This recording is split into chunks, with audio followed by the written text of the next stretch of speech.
Hello दोस्तों, आप सुन रहे हैं रेडियो पुनेरी आवाज़ 107.8 एफएम। आज हमारे साथ जुड़े हुए हैं डॉक्टर सुनंदा एस राठी। तो आज हम लोग इंटरनेशनल योगा दिवस का तीसरा दिवस मना रहे हैं।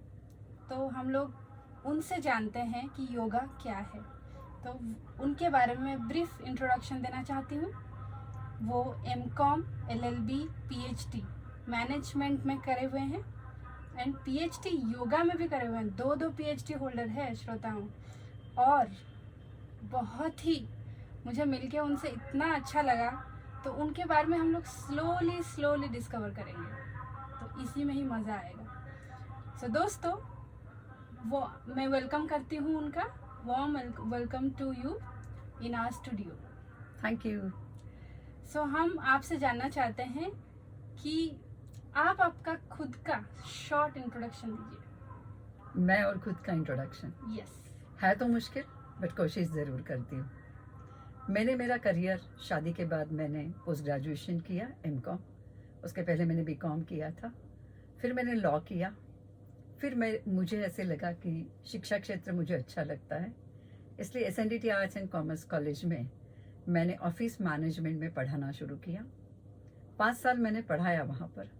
अलग विषय था, बहुत कुछ सीखने मिला, बच्चों के साथ रह के बहुत अच्छा लगा। मगर ऐसे लगने लगा कि मुझे खुद को कुछ करना है। और फिर एक वक्त आया कि मुझे एक गोल्डन अपॉर्चुनिटी मिली। टाटा कंसल्टेंट में काम करने वाले पीडी चांद सर का, जो फाइनेंशियल एग्जीक्यूटिव डायरेक्टर थे, वो बोले मैं तुम्हारे साथ शेयर बाज़ार में काम करना चाहता हूँ, पर यदि तुम्हें ये काम करना है तो तुम्हें तुम्हारा जॉब जो है अध्यापन का उस छोड़ना पड़ेगा, क्योंकि शेयर बाज़ार का काम पूरा इस समय का होता है। और मुझे लगा ये एक अपॉर्चुनिटी है। वैसे मैं महेश्वरी भी हूँ, तो बिजनेस करना कहते हैं हमारे ब्लड में होता है। कहते हैं कि जहाँ न पहुँचे बैलगाड़ी वहीं भी पहुँचे मारवाड़ी, ऐसे बोला जाता है। तो मैंने वो अपॉर्चुनिटी ली और उनके साथ मैंने शेयर बाज़ार में काम शुरू किया। बम्बई जाके 1 महीना उसमें मैंने शिक्षा ली। कॉमर्स का ज्ञान तो मुझे था ही। और फिर मैंने शेयर बाज़ार में करीबन 12 साल काम किया। मेरा खुद का पुणे स्टॉक एक्सचेंज का एक लाइसेंस होता है, वो था। एनएससी पीएससी ये दोनों का काम साथ में हो रहा था। साथ में लाइफ इंश्योरेंस, पीपीएफ, एनएससी, ये सारी एजेंसीज लेके I work as a full fledge financial stock broker and consultant from 1985 to 1997। We are so fortunate कि हमारे पास आज हमारे साथ कौन जुड़े हुए हैं।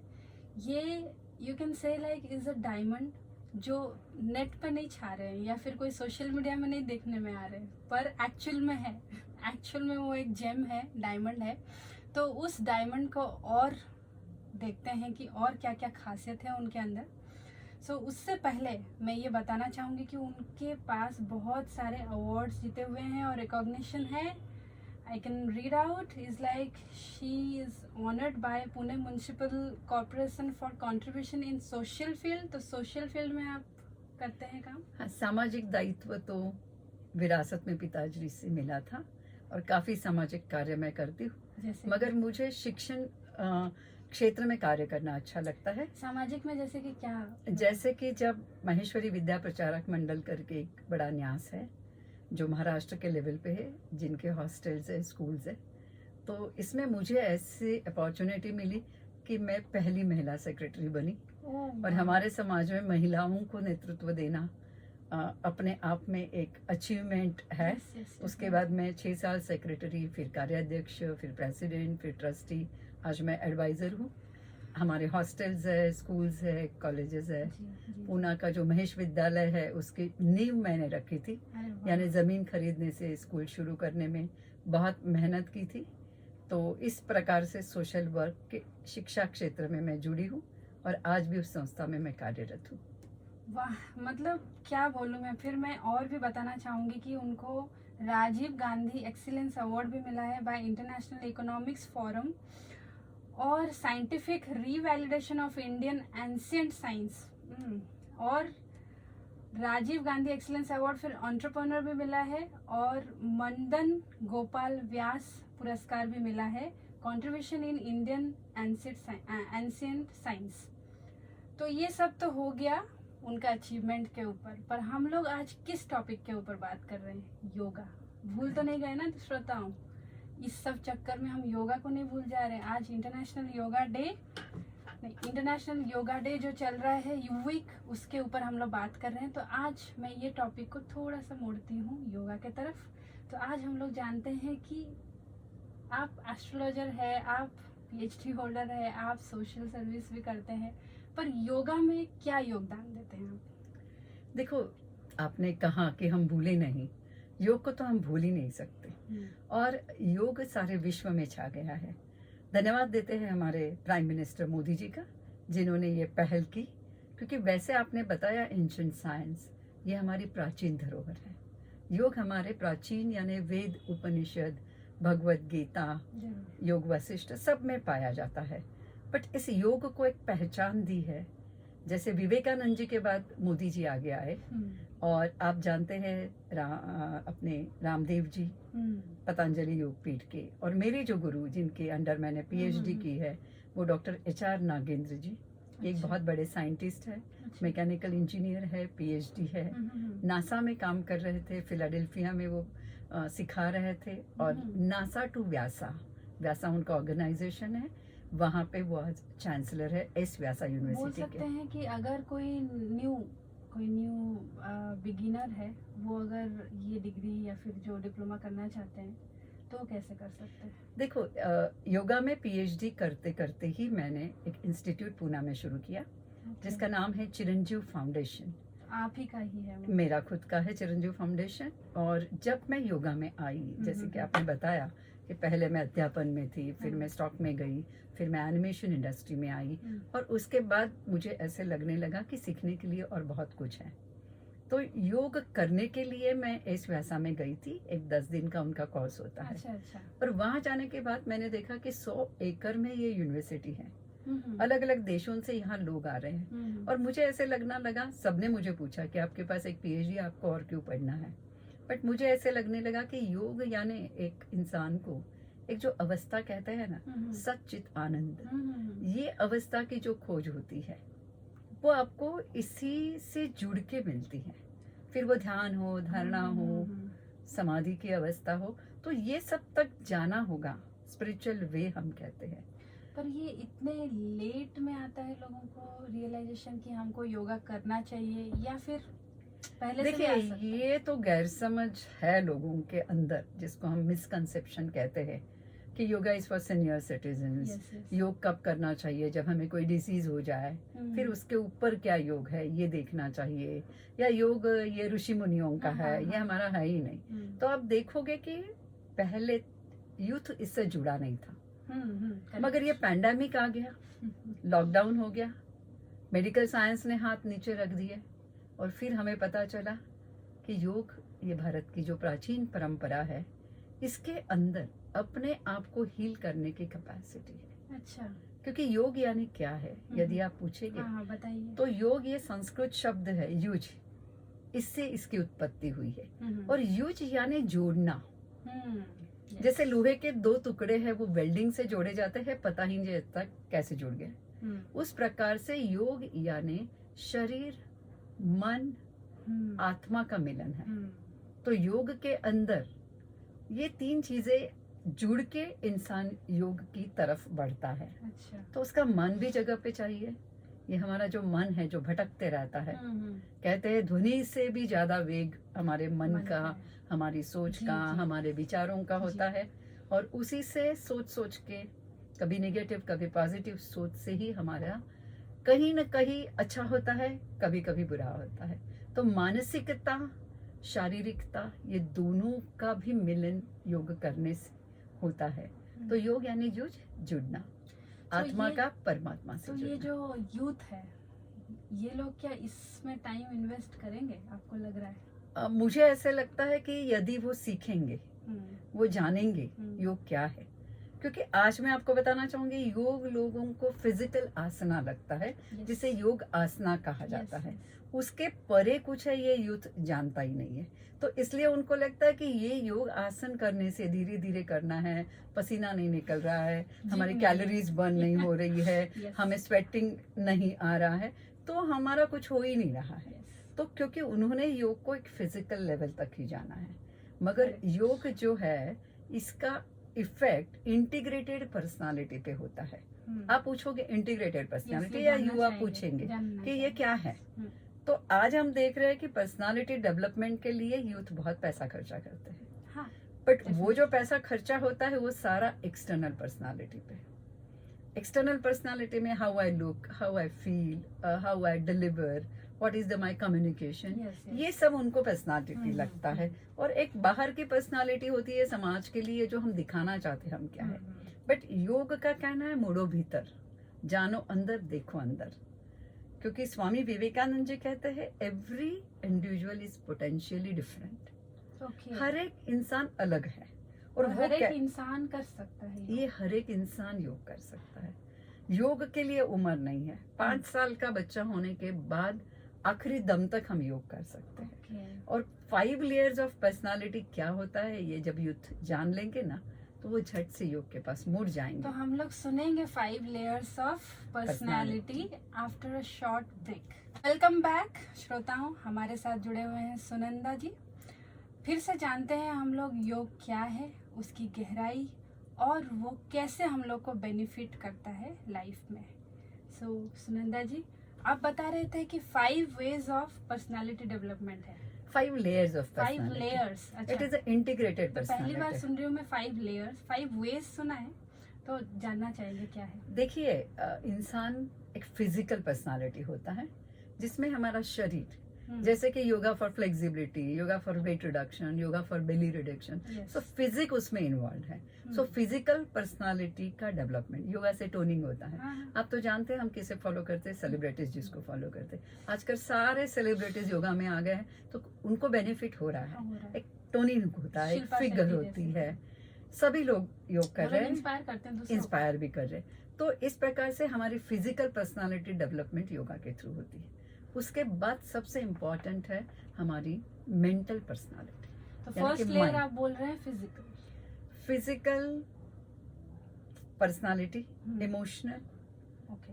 उसके बाद में मेंटल, उसके बाद में इंटेलेक्चुअल, उसके बाद में स्पिरिचुअल। 5 लेयर पे योग काम करता है। ओके। और हम जो हमारा जो यूथ जानता है या हम्म। करता है, वो फिजिकल। वो फिजिकल आसना बस, यानी हाँ। योग आसना, उसके परे योग है वो जानते ही नहीं है। तो योग जब हम करते हैं तो हमारा जो अन्नमय कोश होता है, उसके लिए फिजिकल एक्सरसाइजेस काम आते हैं। ओके। जैसे कि खाया, डाइजेस्ट किया, वजन को घटाया, हम्म। और हमारा अन्नमय कोश जो है, डाइजेस्टिव सिस्टम और कहते काफी हैं। ऐसे बोलते हैं कि हेल्दी भी रहते हैं, मतलब फ्लेक्सिबल रहते हैं, थक नहीं जाते जल्दी, करेक्ट। कुछ भी काम जल्दी तो कर ये सकते जो हैं। आपने कहा ना, थक नहीं जाते, हाँ। तो योग करने से थकते क्यों नहीं है? क्योंकि हमारा जो प्राण होता है ना, हाँ, हाँ। वो हमारे योग में इन्वॉल्व होता है। योग कहते हैं कि स्थूल से सूक्ष्म तक का जर्नी है, हाँ, yes। Gross to settle. Hmm. तो हम जब योग करते हैं तो आसन करते हुए हमारे श्वास को उसके साथ सिंक्रोनाइज करते हैं। जो भी मूवमेंट करते हैं, जो भी हम्म। आसन करते, तो we do synchronise those movement with It's our kind of breath, rhythmic। Rhythmic. उसके बाद में हम योग करते वक्त, जब हम अभी जो सिखाते हैं ट्रेन द ट्रेनर वगैरह, अपन उसके ऊपर बात करेंगे। हाँ, हाँ। तो योगा सिखाते वक्त टीचर हमेशा शिष्यों को कहता है कि आप अपने अंदर जागरूकता लाइए, be aware with what you are doing. Yes। जो भी बॉडी पार्ट किधर वो रिलैक्स हो रहा है, किधर वो स्ट्रेच हो रहा है, Okay। इसको देखिए। इससे क्या होता है कि हमारा पूरा ध्यान शरीर के अंदर के अवयवों पे आता है, और हम अवयवों को रिलैक्स करते हैं, हम्म। हमारे प्राणा से उसको जोड़ लेते हैं, सिंक्रोनाइज कर लेते। So you are with physical body, you are with your mind, that is emotional level, and you are with your prana. तो ये सारा कॉम्बिनेशन इसलिए यूज कहते हैं। इंटेलेक्चुअल लेयर कहाँ आता है? जब भी हम जागरूकता से फोकस करते हैं, हाँ, हाँ। जब भी हमारे अंदर का ब्लड सर्कुलेशन है, हमारे नर्विंग इम्पल्सेस है, हाँ, हाँ। हमारे रिलैक्सेशन है, और हमारा जब ब्लड ये प्रॉपरली हमारे ब्रेन तक पहुंचता है योग आसना करने से, वो अलग अलग प्रॉपर इंस्ट्रक्शन से, तो हमारी बुद्धिमत्ता बढ़ती है। ओके। और योग का नाम एकाग्रता है मैडम। Yes. जब आप एकाग्र होके योग करते हैं, हम्म, जैसे वर्कआउट करते हैं तो हम म्यूजिक लगा लेते हैं, हम हाँ, बात definitely, करते हैं, हम yes. स्मार्टफोन पे होते हैं, सामने कोई स्क्रीन चल रहा है, हम देखते रहते हैं।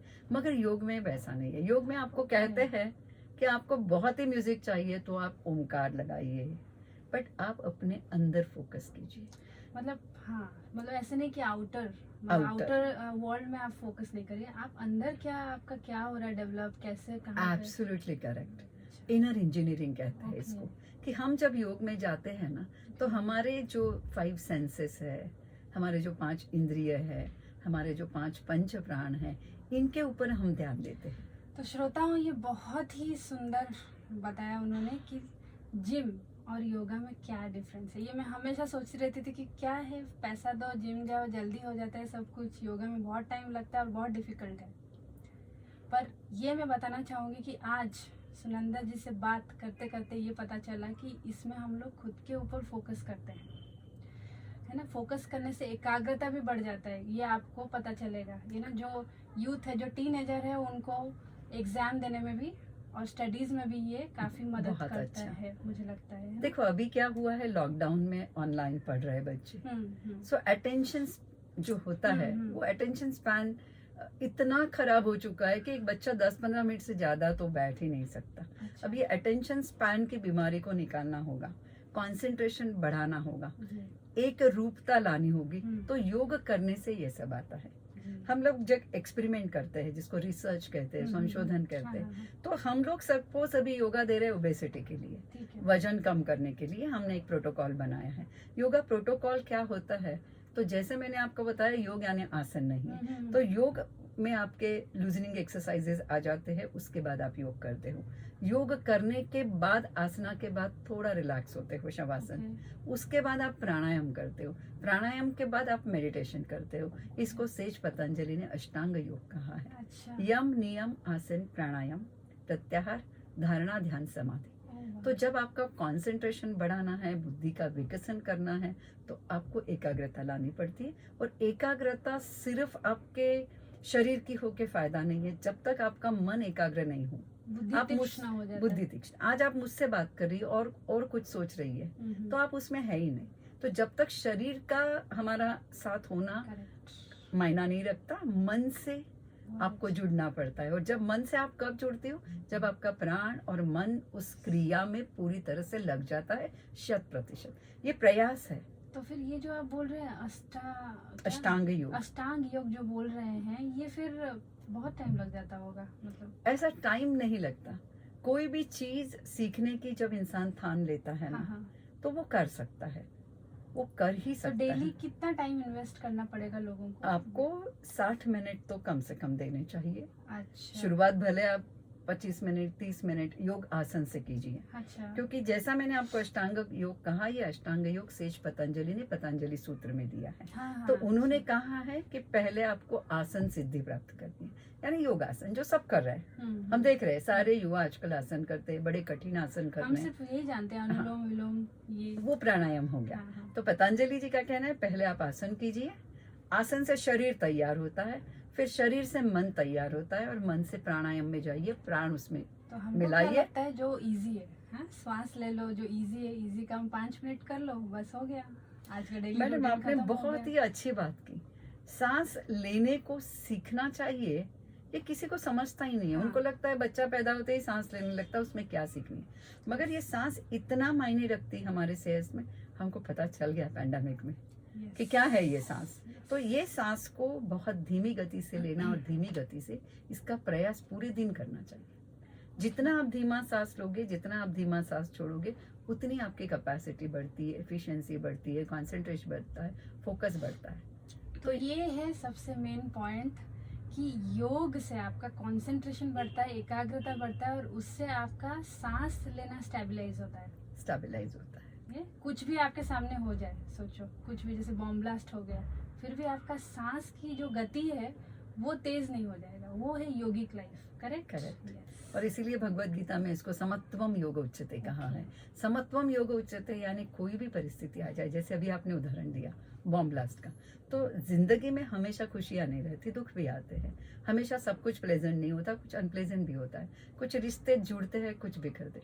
तो ऐसे समय में यदि आप चाहते हैं कि मैं मेरा मार्गदर्शक बनूं, मैं मेरे सोल्यूशन निकालूं, तो योग करने वाला इंसान योगी बनता है और उसे कोई ज़रूरत नहीं होती है किसी की सलाह की, वो अपने आप ऐसे बनता है। पर ये जो अपने आप बनना रहता है, पहले क्या करते हैं हम लोग, यूट्यूब में सर्च कर लेते हैं कि ये योग है, चलो मेरा हॉबी हो गया है योग, ठीक है, मैं क्या करता हूँ, यूट्यूब ऑन करता हूँ एंड चालू करता हूँ, पर मुझे नहीं लगता है कि ये हेल्पफुल है। मुझे ऐसे लगता है योग ये एक शिक्षा है, विद्या है।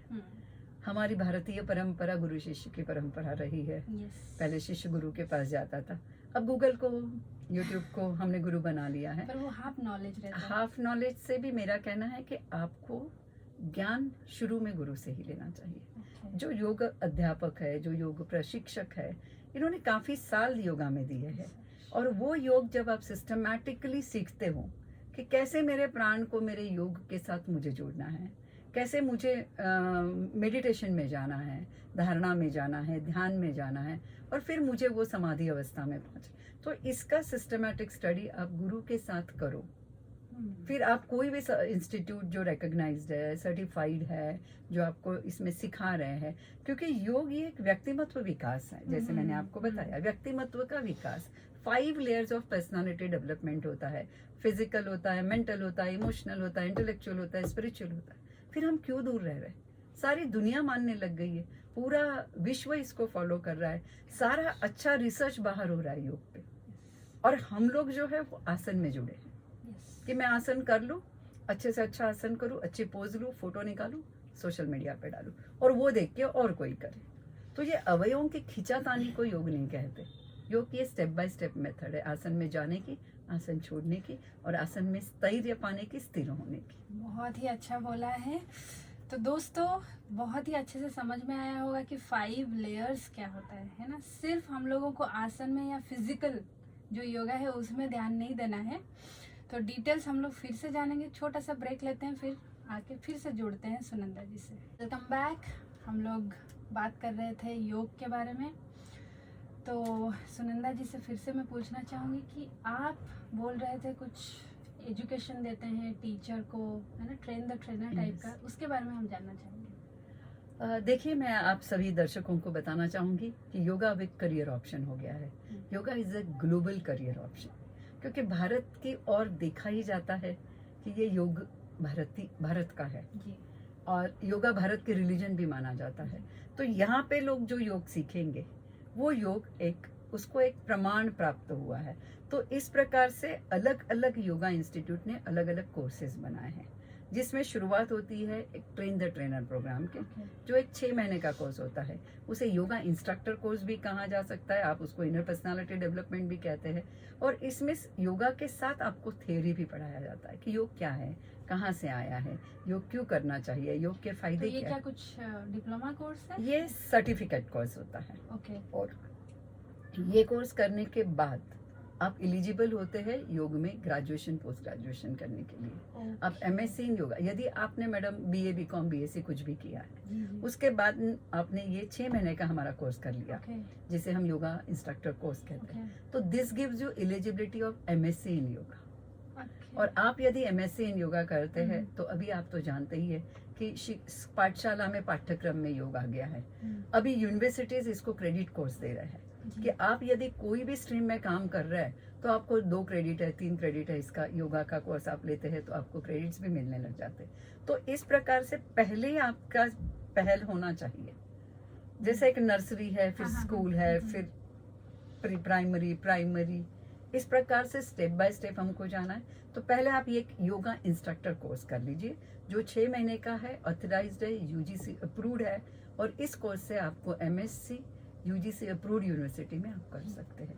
आपके पास यदि डिग्री नहीं है तो आपको बीएससी इन योगा करना पड़ेगा, बट डिग्री है तो आपको डायरेक्ट एमएससी को एडमिशन मिलता तो है। ये अच्छा है। ये अच्छा है। और एक बात बताना चाहूंगी कि ये डिस्टेंस मोड पे भी अवेलेबल है। ओके, वाह। तो आप यदि कुछ काम कर रहे हैं, आप प्रोफेशनल है, तो आप डिस्टेंस से भी इसको कर सकते हैं। थ्योरी भी उतना थियरी जरूरी भी है। आपको अभी तो ऑनलाइन, लॉकडाउन के कारण तो ऑनलाइन सिस्टम बहुत ही सुधर गया है। बहुत सारे वीडियोस, बहुत सारे लेक्चर सब रिकॉर्ड हो चुके हैं, जी, जी। ऑनलाइन चलते हैं, रीडिंग मटेरियल मिल जाता है, और गूगल है ही। आप वहाँ पे नीचे इंस्ट्रक्टर भी रहते हैं ऑनलाइन। इंस्ट्रक्टर रहते हैं ऑनलाइन और वो आपको पढ़ाते हैं।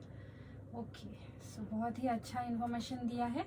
सो अभी मैं फिर से और एक चीज़ जानना चाहूँगी, ये जो आप योगा कर रहे हैं इतने साल से, तो आपका कुछ तो ऐसे मिराकल टाइप का एक्सपीरियंस होगा जो हील किया होगा या फिर योगा से ही बेनिफिट हुआ है, तो वो जानना चाहेंगे, अगर आपके साथ हो या फिर कोई और के साथ। मैं मेरा एक उदाहरण दूंगी। 2004 में मैं घूमने के लिए ऑस्ट्रेलिया गई थी, और ऑस्ट्रेलिया से जब मैं आई तो मेरे लेफ्ट नोस्ट्रिल में पॉलिप हो गया था। पॉलिप यानी एक ऐसा स्किन जैसा ये पैदा हो जाता है, ओके, तो जिसमें आपकी सांस में रुकावट आती है। ओके, तो वो पॉलिप होने के बाद माय हस्बैंड इज डेंटिस्ट ना, तो मेडिकल फील्ड के हो गए। तुरंत हम डॉक्टर के पास गए, 2-3 ईएनटी सर्जन्स को दिखाया, उनका ग्रुप है, उनके दोस्त हैं, लेके गए, और फिर एक्सरे निकलवाया। एक्सरे निकालने के बाद इनका कहना पड़ा कि आपको इसका ऑपरेशन करके इसको निकालना पड़ेगा। ओके, फिर सबसे अच्छे ईएनटी सर्जन पूना में है, डॉक्टर चितले, हमने उनका एडवाइस दिया, तो उन्होंने बोला मैम सोल्यूशन तो कुछ है नहीं, आपको ऑपरेशन करना पड़ेगा। मैं बोला कितने दिन मैं रुक सकती हूँ? तो बोले देखो, एक साइड आपकी ब्लॉक हो चुकी है, आपको जितने दिन सहन कर सकते हैं आप रुक सकते हो, एक साइड से तो सांस आप ले ही रहे हो। तब तक योगा का अभ्यास नहीं था, तो अच्छा, उसका पता इफेक्ट नहीं- भी पता नहीं था। था। बट मैंने मेरे पिताजी से योग सीखा था, और वैसे भी रेगुलर योगा सीखा हुआ था। तो मैंने उनको कहा कि मैं 1 महीना नहीं करूँ तो चलेगा क्या? उन्होंने बोला हाँ कोई बात नहीं, ऐसी कोई इमरजेंसी नहीं है, वो तकलीफ खुद को ही होती है ना, जब आपको अनबेरेबल है आप आ जाइए, अपन कर लेंगे। फिर मैंने अनुलोम विलोम प्राणायाम किया, यानी एक नाक से सांस लेना, दूसरी तरफ से छोड़ना, दूसरे से लेना और इसमें से छोड़ना। तो इसके जनरली हम योग करते वक्त 9 राउंड्स करते हैं, बट मैंने वो दिन में 3 बार करना शुरू कर दिया, अनुलोम विलोम, यानी नाड़ी शुद्धि प्राणायाम। नाड़ी शुद्धि यानी ये दोनों जो हमारे नोस्ट्रिल्स होते हैं, इसको क्लीन करके एक हवा अंदर लेना है, शांति से बाहर छोड़ना है, बाहर से अंदर लेना है और छोड़ना है। तो ये मैंने लगातार दिन में 3 बार 1 महीना किया। पर्टिकुलर टाइम रहता है इसका टाइम तो देखो, सुबह तुम करो उठते ही, उसके बाद आप दोपहर में भी कर सकते हो, शाम को भी कर सकते हो, कोई कोई लोग रात को भी करते हैं, इससे अच्छी नींद भी आती है। खाने के बाद कर सकते हैं अनुलोम जनरली खाने के बाद 1 घंटा तो नहीं करना चाहिए। तो ये अनुलोम विलोम यानी नाड़ी शुद्धि प्राणायाम करने के बाद 1.25 महीने के बाद मैंने जब एक्सरे निकाला तो वो पॉलिप गायब हो चुका था, पूरा निकल गया था। अरे, फिर मैं ईएनटी so के पास गई, taking any medicine? कुछ भी मेडिसिन नहीं ली, बिकॉज आई बिलीव, जैसा मेरा इंडियन एंशिएंट साइंस की और बहुत लगाव है, मुझे आयुर्वेद का भी बहुत अच्छा लगता है। कुछ भी आप अप्लाई नहीं कर रहे थे? कुछ ही अप्लाई नहीं किया मैंने उसको, सिर्फ मैंने अपने आप वो चला गया, क्योंकि सांस में हमारे ताकत होती है। मैं सांस ले रही थी, सांस छोड़ रही थी, सांस ले रही थी, सांस छोड़ रही थी, उसी से वो चला गया। और जब मैंने एक्सरे दूसरा हमारे डॉक्टर को दिखाया तो उन्होंने कहा कि मैडम आपने कहाँ ऑपरेशन किया, मेरे ऊपर विश्वास नहीं था क्या? फिर मेरे हस्बैंड ने बोला अरे बाबा तू तो मेरा दोस्त है, विश्वास तो था, मगर इसने ऑपरेशन ही नहीं कराया, इसने प्राणायाम के द्वारा इसको ठीक किया, ये हील हो चुका है, ये गायब हो चुका है। तो जब आप कर रहे थे प्राणायाम तब आपको भरोसा था कि ये हो सकता है? देखो, मैं पैदा ही आयुर्वेद के एटमॉस्फेयर में हुई, मेरे पिताजी एक आयुर्वेदाचार्य थे, तो बचपन से ही हम लोग इसका विश्वास करते हैं कि हमारे अंदर एक हीलिंग कैपेसिटी होती है। और बहुत जल्दी मेडिसिन पे मैं नहीं जाना चाहती हूँ कभी भी, कि सर दुख रहा है तो एस्प्रिन ले लिया, डिस्प्रिन ले लिया, ये टेंडेंसी ही थी नहीं। तो मेरा खुद का विश्वास था, पर मेडिकल लोगों का नहीं होता है, इसलिए हम लोगों ने वापस से एक्सरे निकाला। It is such a miracle, seriously miracle experience. या I can say. ये और योग यानी Only simple, सांस लेना, सांस छोड़ना, सिस्टमैटिकली शास्त्र शुद्ध पद्धति से सीख के। हाँ, तो मुझे तो आ रहा था नाड़ी शुद्धि प्राणायाम, तो नाड़ी शुद्धि प्राणायाम से मैडम बहुत फायदे हैं, नींद सिर्फ अच्छी है। उससे नहीं, मतलब ये तो आपने एक एग्जाम्पल दिया, मतलब योग क्या क्या हील नहीं कर सकता, शायद कैंसर जैसे बीमारी भी ठीक हो सकती है। कैंसर में लाइफस्टाइल बहुत सुधर जाती है मैडम। कैंसर का जो पेशेंट है उसकी लाइफस्टाइल बहुत खराब हो जाती, क्योंकि अभी देखो पैंडेमिक आने के बाद लोगों को लगने लगा रहे कैंसर तो भी ठीक है, पेशेंट 4-5 साल हमारे साथ रहता है। पैंडेमिक में तो क्या पेशेंट आया, क्या हुआ, क्या एडमिट किया, क्या वेंटिलेटर पे गया, क्या गया, और हमारे हाथ में तो उनका शव भी तो नहीं इस आया। पैंडेमिक में So- आप क्या बोल सकते हैं, कौन सा हम लोगों को प्रैक्टिस करना चाहिए? पैंडेमिक के लिए इम्यूनिटी डेवलपमेंट के लिए, यानी रेस्पिरेटरी सिस्टम के लिए कुछ ब्रीदिंग टेक्निक्स है और कुछ प्राणायाम है जो हमें करने ही चाहिए। कुछ टेक्निक्स के नाम लेंगे आप? हाँ देखिए, ब्रीदिंग टेक्निक्स जिसको कहते हैं उसमें एक हैंड इन आउट ब्रीदिंग होता है, Okay. दूसरा एक हैंड स्ट्रेच ब्रीदिंग का 3 वेरिएशन होता है, फिर एक एंकल स्ट्रेच ब्रीदिंग होता है। तो ये 3 ब्रीदिंग है। उसके बाद सेक्शनल ब्रीदिंग होता है, यानी एब्डोमिनल, थोरैसिक और कार्डियक। Okay. ये सेक्शनल ब्रीदिंग आपको करना पड़ता है। फिर रैबिट ब्रीदिंग, डॉग ब्रीदिंग और टाइगर ब्रीदिंग, ये सारे ब्रीदिंग पैटर्न होंगे। तो ये सब का मतलब हीलिंग पावर है मतलब? इस सब में हीलिंग पावर है। और ये करने के बाद आपको प्राणायाम करना है। प्राणायाम की शुरुआत हम कपालभाति से करते हैं, कपालभाति के बाद भस्त्रिका, भस्त्रिका के बाद ये नाड़ी शुद्धि प्राणायाम, अनुलोम विलोम प्राणायाम होता है, फिर भ्रामरी प्राणायाम होता है। मैडम भ्रामरी तो ऐसे काम करता है कि मैं आपको बता दूं, आजकल जो साइकोलॉजिकल प्रॉब्लम्स बढ़ रहे हैं, डिप्रेशन, एंजाइटी, सेडेंटरी लाइफस्टाइल है, बच्चों के वेट बढ़ जाते हैं, ओबेसिटी पे तो मेरा खुद का रिसर्च है, मैंने पीएचडी ही किया है ओबेसिटी इन योगा।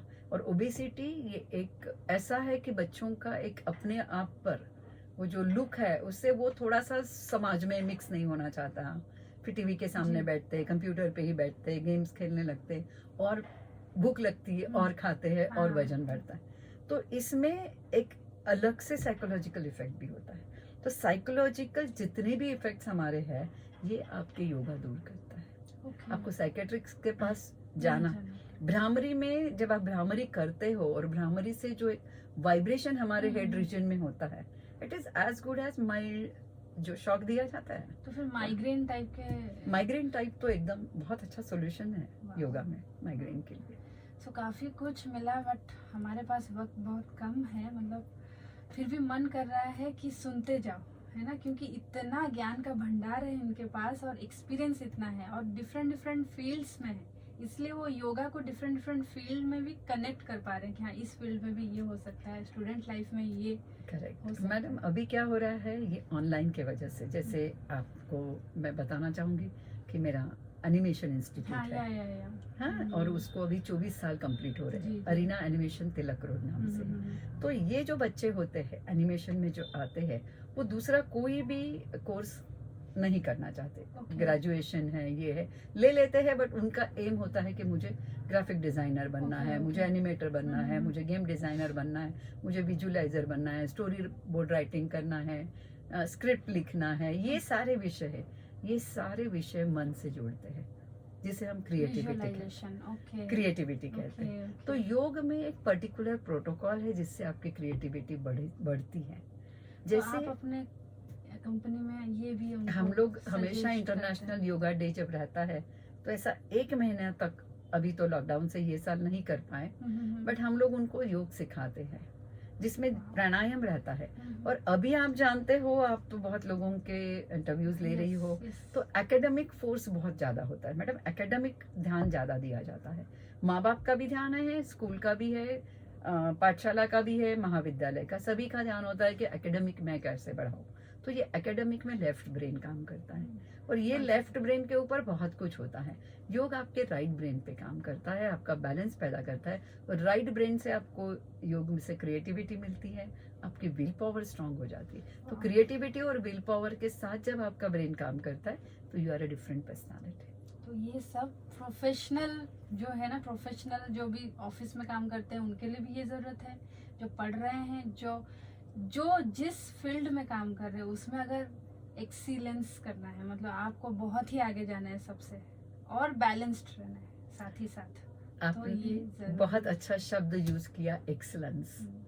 एक्सीलेंस को कौशल्य कहा है। नरेंद्र जी मोदी ने बहुत सारा कौशल्य के ऊपर काम करके अलग अलग कोर्सेस लाए हैं, मगर भगवत गीता ने श्री कृष्ण जी ने कहा है योगः कर्मसु कौशलम। ओके। कितनी सही बात आपने पकड़ी है कि कोई भी फील्ड में आप जो कर्म कर रहे हो, जो कार्य कर रहे हो, जो प्रोफेशन जो भी। आपने चुना है, उस फील्ड में यदि आपको एक्सलेंस पाना है, ऊपर उठना है, Balanced। हिमालयन ऊंची को ऊंचाई तक पहुंचना है, तो आप यदि योग करते हैं तो you are achieving that skill क्योंकि आप बैलेंस्ड बैलेंस्ड।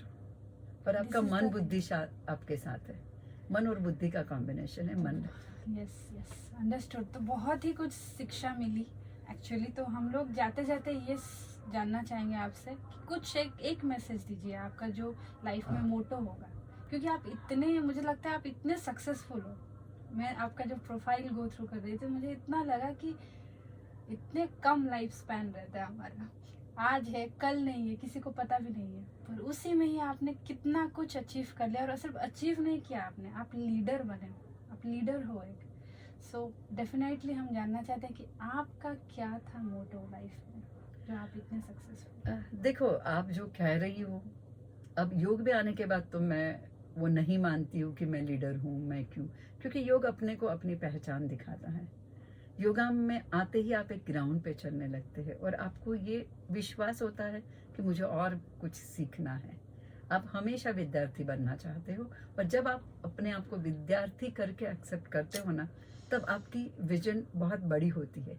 और आप हमेशा देखते हैं कि मैं आपके साथ बैठी हूँ तो मैं आपसे क्या सीखूं, मैं किसी गुरु को मिल रही हूँ तो मैं उससे क्या ज्ञान पाऊँ। तो एक विजन मिलता है योगा से। और दूसरी बात ऐसी है कि इंसान भौतिक जग में इतना चला गया है कि ऑब्जेक्ट में उसको खुशी लगती है। आज मेरे पास एक गाड़ी है, मैं दूसरी लूं, दूसरी है मुझे जैगवार चाहिए, मेरे पास आज फ्लैट है 2 बेडरूम का, मुझे 3 बेडरूम चाहिए, फिर मुझे रो हाउस चाहिए, फिर मुझे बंगलो चाहिए। तो ये कहीं कम ही नहीं होता। अब हमें पैंडेमिक में पता चला है, जिसमें योग को प्रत्याहार कहते हैं, कि कितनी चीजें हम इकट्ठा करते हैं जिसकी हमको जरूरत ही नहीं है। तो ये सब आपको योग में आने के बाद पता चलता है कि सारी खुशी अंदर है, within you. So look within and find out who you are. आपको एक बार सेल्फ रियलाइजेशन हो जाता है ना, फिर आप उस सेल्फ को डेवलप कीजिए कि मैं कौन हूँ। ये समझने के बाद मुझे किस दिशा में जाना है। मैं और एक क्वेश्चन आया कि आप कॉन्फिडेंस लेवल फिर कैसे रहता है, मतलब आपका कॉन्फिडेंस लो नहीं होता है कभी कि नहीं मुझसे ये होगा नहीं? देखो, कॉन्फिडेंस जो है ये इंसान का अपने आप का भरोसा है। कोई भी कॉन्फिडेंस किसी को दिया नहीं जाता। कितना भी करियर काउंसलिंग आप दे दो, आपको उस इंसान को जगाने का काम करना है। यानी मैं आपका कॉन्फिडेंस जगा दूंगी, मैं आपको पॉजिटिव बना दूंगी, मैं आपको लीडर बना दूंगी, ये बनाने की बात नहीं होती, ये बनने की बात होती है। और उस इंसान को जगाने का आपका काम है।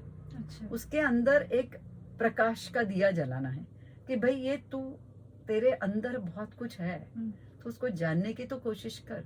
और अपने निगेटिविटी में से, नकारात्मकता से तू बाहर आ, तो अपने आप सकारात्मकता आती। कॉन्फिडेंस अपने आप आता है। मैडम, स्टॉक मार्केट में काम किया, हर्षद मेहता के तेजी मंदी में काम किया, कितने तो लॉसेस लोगों के हुए, अपने हुए। तो इसमें से बात, तो जैसे जैसे इंसान आगे बढ़ता है वैसा वैसा उसको जिंदगी सिखाता है।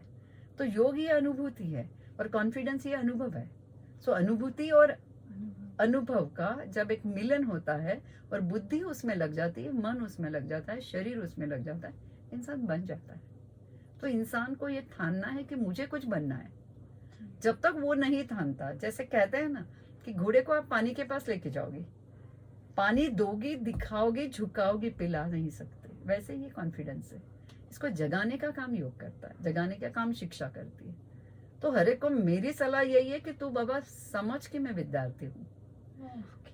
शिक्षण कहाँ है मैडम? शिक्षण का अर्थ है शिक्षण, हर क्षण सीखना इज अ शिक्षण।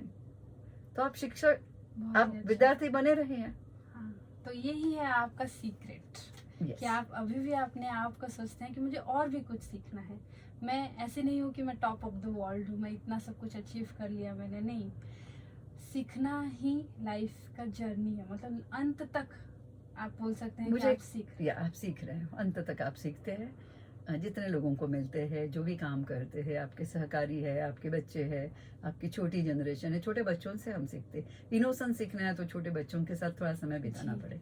और आपने जो एक शब्द कहा ना, आपकी कितनी भी ऊंचाई पे, मैं तो बहुत ऊंचाई पे हूँ ऐसा मुझे नहीं लगता, मगर बिरले होते हैं वो लोग, बिरले होते हैं वो लोग जो आसमान की ऊंचाइयों छूने के बाद भी अपने पैर जमीन पे रखते हैं, अपने पैर जमीन पे रखते हैं। बहुत ही अच्छा। तो यही तो हमने आप में देखा आज। अच्छा लगा आपसे मिलके, बहुत ही खुशी हुई कि आप हमारे स्टूडियो तक आए, क्योंकि ये पैंडेमिक में हम लोग स्टूडियो तक नहीं आ रहे थे, बट आप अपने हमारे स्टूडियो तक आए और हमें डायरेक्ट शिक्षा दी। मैं बोल सकती हूँ कि बहुत ही अच्छा।